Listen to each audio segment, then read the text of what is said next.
King Herod, who's best remembered for slaughtering the infant boys in Bethlehem, was an impressive builder.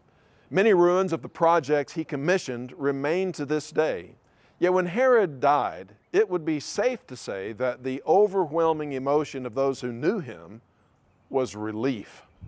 He was a ruthless leader who murdered one of his wives and 3 of his sons. Though it can't be verified, there is a legend that Herod's last order was to have the leaders of Jerusalem rounded up and executed as soon as he died, so that there would be mourning at his death. In dramatic contrast, the historian Luke records a few verses about a woman named Tabitha in Acts chapter 9, where it says that there was a disciple named Tabitha.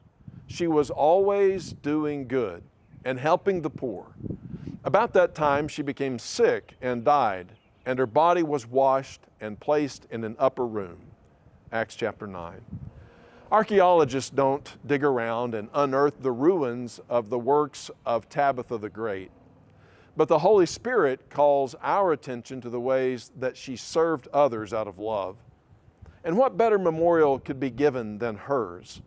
She was a disciple of Jesus, always doing good to others and helping the poor.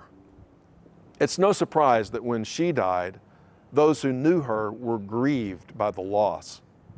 The passage goes on to say in verse 39 that when Peter arrived, he was taken upstairs to the room.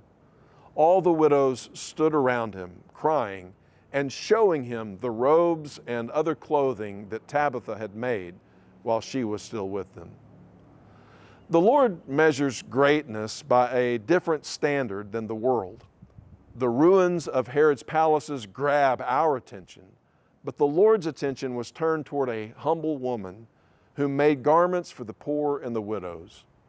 Here's what really gets me about that.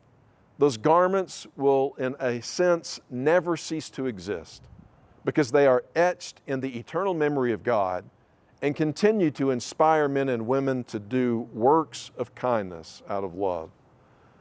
So it's easy for us to get our inspiration from the wrong examples, but the day is coming when we will all see that the true builders of the eternal kingdom are not the Herods whose accomplishments lie in ruins, but the humble servants who devote themselves to love and good works.